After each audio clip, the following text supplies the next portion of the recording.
Hi, welcome to the Written by Rich Hosek podcast. This week, it's another mystery featuring my favorite investigative duo, Black and White. For those of you who aren't familiar with them, Isaac Black is a former police detective who lost his sight, and Jeremy White is his assistant and nurse. Isaac is called upon to help find an invaluable jade carving, and even though he's blind, he manages to see what others do not. Enjoy. The Jade Dragon. "Why is it called a drawing room?" Jeremy White asked, as he and his companion entered the wood-paneled room, richly appointed with antique furniture, portraits with gilded frames, and an enormous oriental rug. "It doesn't look like anyone does any drawing in here." "It's derived from the term withdrawing room, a place people withdrew to when they wanted to be alone," Isaac Black explained, as he adjusted the dark glasses that obscured his sightless eyes. "These days, a drawing room is generally used to entertain guests." "The question was rhetorical, Isaac. There's no one here yet to be impressed," Jeremy told him. "Save the trivia. I've already heard it all." "We didn't know why it was called a drawing room," Isaac pointed out. As the rest of the people from the dinner party filed in, Jeremy described the room to Isaac in a low voice. Isaac's hearing was especially acute, and he took in the information his assistant gave him and built a mental map of the room in his mind. He could also hear the others enter the room engaged in conversations carried over from the dinner table. Once Jeremy had finished giving him the lay of the land, he walked across the room, stopped in front of a cushion-covered sofa, turned around and sat down, adjusting the cushions behind him. The performance had the desired effect. A few of the people in the room muttered, "Did you see that?" and "I thought he was blind." Isaac tried to pick out the sound of his host's voice, David Sorrel. He was the reason Isaac had been invited to this rather exclusive dinner party, by way of another one of the guests, Lydia Rosenblum. She was the president of the Amaranth Foundation for the Deaf and Blind, an organization that provided rehabilitative services for the newly disabled. The organization, and specifically Lydia, had literally saved Isaac's life. He had been a detective with the Chicago Police Department when he was shot in the head pursuing a suspect. Miraculously, he had survived, but the injury to his brain left him totally blind. He was in the throes of depression and seriously considering suicide when Lydia got word of his situation and made available to him all the services required to teach him to live a fulfilling and independent life, including introducing him to Jeremy White, who was initially employed as his nurse but now functioned more as Isaac's assistant. To repay her kindness, Isaac began helping Lydia out with her little mysteries, as she called them. Certain problems that she and her staff, certain donors and beneficiaries of the foundation had, which could be solved by Isaac's particular talents. During his career with the CPD, he had been the detective with the highest clearance rate, and even though he could no longer see, his mind was still as keen as ever. Isaac even asserted that his ability to discern clues that other people overlooked was heightened without the distraction of sight. David Sorrel was one of the top benefactors to the Amaranth Foundation, but it didn't matter who it was Lydia asked him to help. Isaac was forever in her debt, and thus always at her disposal. She had given him the short version of the problem her donor needed help with, a missing statuette of some sort, that was causing quite a rift in the Sorrel household. Isaac had picked up part of the story during dinner, and even more of the context concerning the relationships between the members of the family. Any sighted person would likely have been able to see the disdain people held for others by the look on their face. But Isaac found he was able to discern even more by the tone in their voices, and especially who talked to whom and who didn't. During the dinner, he had answered a few polite questions addressed to him, but for the most part he listened, and by the time dessert was served, he had a pretty good idea of the dynamics at play. And in his experience, that was usually where the answers lay. At the end of the meal, Isaac rose to his feet and clinked his wine glass with the edge of his knife. It had the desired effect. The conversations around him abruptly ended, and everyone shifted their attention to him. "Mr. Sorrel, I want to thank you for your kind invitation and the wonderful meal." "You're quite welcome," David replied. "I was wondering if this would be a good time for me to help you with the situation Lydia has brought to my attention. Might I suggest we adjourn ourselves to your drawing room?" Isaac didn't wait for an answer. He stepped away from the table, held out his left hand. Jeremy got up and stepped in front of Isaac, positioning his elbow to guide him. Yes, I think that would be fine," David replied. "Which way?" Jeremy asked. Their host nodded toward a short hallway, and Jeremy began leading Isaac in that direction. It wasn't until they were almost out of sight that the other guests started rising from the table to join them. And now there were a dozen people crowded into the modestly sized drawing room, most of them forced to stand. Isaac was alone on the sofa, with only the cushions for company.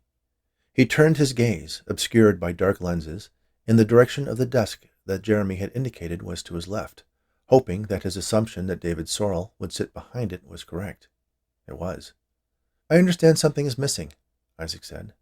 Sorrel nodded, then realized he was answering a blind man and said, "Yes, it's a jade statue of a dragon." "About 4 inches tall," Isaac told him. "Precisely," Sorrel said, surprised. "And the last place you saw it?" "Right here on my desk," he said, pointing, then added, "On the far right corner." Isaac nodded. Sorrel went on. "While I was having a conversation with my brother," he added disdainfully, "about money, of course." The last statement was obviously a dig, as evidenced by the grunt that came from Sorrel's sibling, Peter. Isaac ignored the family drama for now. "And when did you notice it was missing?" David Sorrel had to think about that one for a moment. "It wasn't until the next day, I guess," he admitted. "Is this Jade Dragon valuable?" Isaac asked. "It's priceless," Sorrel stated. "It was a gift to my great-grandfather from the Emperor of China." "I can understand why you're so upset by its disappearance," Isaac said. He turned to face the direction the indignant grunt from Peter Sorrel had come from earlier. "How long have you been living here with your brother?" Peter shifted uncomfortably. "I came to stay in the family home a month ago. I'm currently making changes in my career and thought it would be a good idea for the children to spend some time with their aunt and uncle," he said. "The freeloader lost his job," David translated. The conversation shifted to a well-rehearsed argument between the brothers, with Peter enumerating the generous offers he was considering from various financial firms, while David listed all the failed investments that had left Peter in need of his brother's largesse. Isaac let the conversation play out as he reached out with his left hand and squeezed one of the cushions he was sharing the sofa with, pulling gently on the silk fringe along its edge. The squabble between the Sorrel brothers quickly faded to silence. Isaac cocked his head in different directions, trying to determine what had happened to end the quarrel. "Isaac, the cushion," Jeremy said to him softly. "Hmm?" he asked. Isaac actually knew exactly what Jeremy was talking about. He had heard Meredith Sorrel, David's wife, bragging to Lydia about her collection of antique cushions in the drawing room, and he wanted to see if his careless handling of them, let alone his presence on the sofa, which was essentially just an exhibit for them, would dominate any other conversations in the room, no matter how intense. It did. Isaac let go of the fringe, gave the cushion a pat, and put his hands in his lap, smiling apologetically. "I'm sorry, Mr. Black," Meredith Sorrel said sheepishly. "It's just that those cushions are very old. No one usually sits on that sofa." Isaac leaned forward to stand. "No, please," Meredith continued. "It's all right. Just do be careful." Isaac nodded his understanding and settled back down on the sofa, careful not to scrunch the cushions too much. "Auntie, Auntie!" came a cry from the doorway, accompanied by the patter of children's feet. 2 children wearing pajamas rushed into the drawing room, a boy and a girl, who looked to be very close in age. "Cassie hit me," the boy said. "Did not," Cassie replied. "Children, you're supposed to be in bed," Peter Sorrel said. Then to the rest of the guests, he added, "My apologies. They think they're on holiday. I'm afraid I've been quite indulgent since their mother passed." Meredith bent down to talk to the children. "You know you're not supposed to be in here. Go back to your rooms and maybe I'll read you a story when we're done here." "Okay, Auntie," Cassie said, the accusations between she and her brother seeming to have been forgotten. They left the room, scampering away just as quickly as they had arrived. Once they were gone, Meredith addressed the room.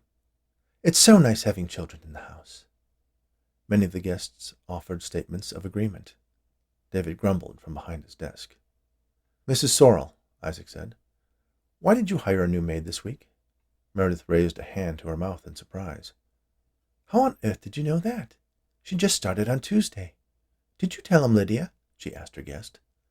"How could I have known?" Lydia asked back. Jeremy sighed. This was the part where Isaac got to show off, listing the tiny observations he made during the course of the evening that led to the conclusion that Meredith Sorrel had hired a new maid. It was something Jeremy had seen 100 times before, so he was quite immune to being impressed by it. "You had to correct her several times during the dinner service. She obviously doesn't know all of your preferences yet, like an experienced maid would. From what little I heard her speak, she accidentally used the wrong name. I assume she was still used to addressing her former employer. And when you greeted your guests at the beginning of the evening, you apologized to several of them that you couldn't find a photo of your recent vacation that you wanted to show them. I'm guessing she might have placed it in an unfamiliar location after dusting. That is remarkable, one of the other women said. I told you he was special, Lydia Rosenblum added proudly. I assume your last maid had to leave suddenly because of an illness in her family. All right, how did you know that? David asked. I know for a fact we haven't told anyone why Alice had to leave. Her mother is undergoing chemotherapy, and she decided she needed to go take care of her. Because the only suspect you have for the disappearance of your statue is your brother. If it had been the recently replaced maid, I wouldn't be here.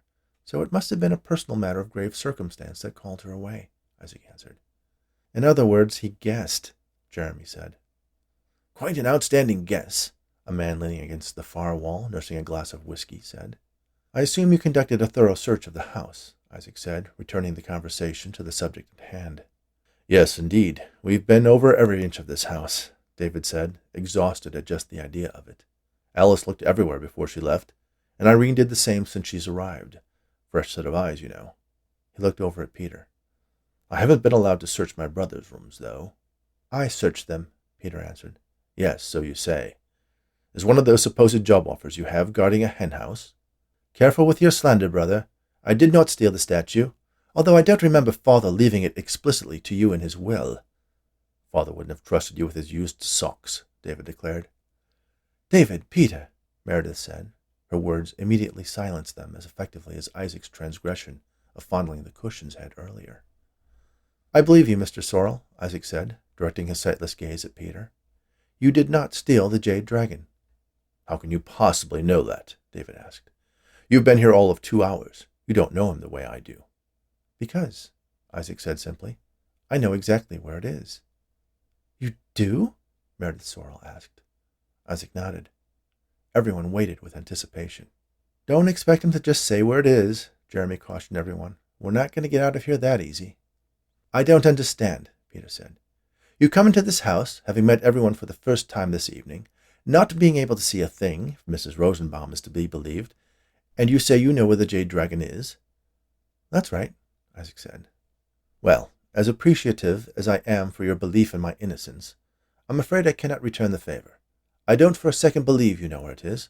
There's no way you could know. Isaac answered by reaching under his leg and pulling out the Jade Dragon, holding it up for all to see. Some of the guests actually applauded, as if it was a performance. Jeremy rolled his eyes, knowing the reaction would only serve to further inflate Isaac's overblown ego. How in God's name did you find that? Where? When? David asked, utterly surprised.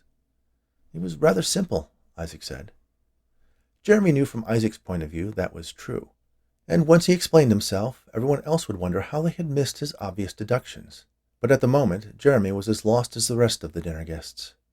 I knew 3 things coming here tonight. 1, that something of great value was missing. 2, that every effort had been made to find it before Lydia engaged my help. And 3, since it hadn't been found, it must be somewhere no one had looked. Of course it was somewhere no one had looked, Jeremy said. Otherwise we wouldn't be here. Precisely. I don't understand, Meredith said, confused.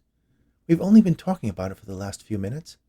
I can't for the life of me figure out when you could have deduced where it was, let alone find it and be holding it in your hand. You gave me the answer, Mrs. Sorrel, Isaac replied. I did? She asked. During dinner I heard Lydia ask you about the cushions. You were very proud of them, and even mentioned how you personally carefully clean them yourself. I assume to make sure they aren't damaged. Yes, that's right. And I further assume your maid Alice, and now Irene, were instructed to leave them out of any cleaning routine they did. In fact, I wouldn't be surprised to learn that they weren't allowed to touch them under any circumstances. I sincerely apologize for my actions earlier when I did so. I had to confirm my theory. What theory is that? David asked. That the criminals were someone living in this house. Criminals? Whatever do you mean? Meredith asked. You said it wasn't Peter, and I know it wasn't myself or David. Jeremy was the first one to catch up to Isaac. The children, he said, frustrated he hadn't seen it earlier. They were also a topic of conversation at dinner, Isaac explained. You expressed how delighted you are by their presence, Mrs. Sorrel. But the children know not to play in the drawing room, she insisted. Exactly, Isaac said. I don't know about you, but when I was a kid, telling me not to do something was a surefire way to get me to do it. I suspect they were playing in here at some point between David and Peter's argument and when the dragon was discovered to be missing. It is one of the few items that would catch a child's attention in this room. You still haven't told us where you found it, Peter said. Isaac smiled. I found it exactly where I find most of the things I lose in my own home. He spread his arms out, in between the sofa cushions. You must be joking, Jeremy said. Tell me you're joking. Isaac turned toward his assistant. When you described the room to me when we entered, I realized that the only place no one would have thought to look was the one place that everyone would not even have considered. I presume that the children had been playing in here. The dragon had either been tossed or fell into the sofa, which they knew was even more off-limits than the drawing room, and both of them were too afraid to admit what they had done, especially considering the strife the statue's disappearance had caused among the family. So, when I had the opportunity, I went directly to the sofa, sat down and slipped my hand between the cushions, found the statue tucked between them, and slipped it under my leg. And made your overly dramatic reveal to impress all of us, Jeremy added. I didn't think it was overly dramatic, Isaac said. He rose to his feet and walked over to the desk where David Sorrel was sitting and placed the statue precisely on the back right corner. You must be able to see a little bit, one of the guests accused. I can assure you, it is medically impossible for Mr. Black to see anything with severed optic nerves, Jeremy confirmed. Thank you, David said. Peter cleared his throat. David turned to his brother. I'm sorry I accused you, Peter. It was wrong of me, he said humbly for all to hear. Apology accepted, Peter replied. This has been a most remarkable evening, Mr. Black, David said to Isaac. I can see why Lydia speaks so highly of you. You made it sound so obvious, but I quite think no one would have ever discovered where the children had left it until after Meredith and myself had passed, and maybe not even then. Not only that, I would have resented my brother for the rest of our lives. I am truly grateful. There must be something I can do to repay you. Isaac turned to Lydia. Just keep writing checks to the Amaranth Foundation. You can count on it, David assured him. As for me, Jeremy mentioned that you have a cocktail card in this room, and I heard you talking during dinner about a 50-year-old single malt Scotch whiskey you had recently acquired. I'm not sure I'll ever have another opportunity to try something like that. David smiled proudly.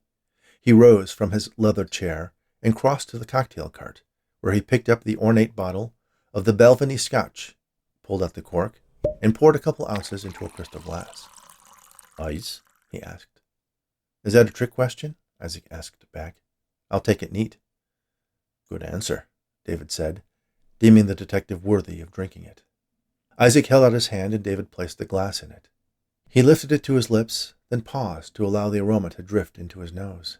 Then he took a sip, savoring the experience, slowly drinking and enjoying every drop. They stayed a while longer while Isaac received compliments and praise from the guests, and a particularly strong thank you from Peter, who seemed to carry himself with a renewed sense of pride.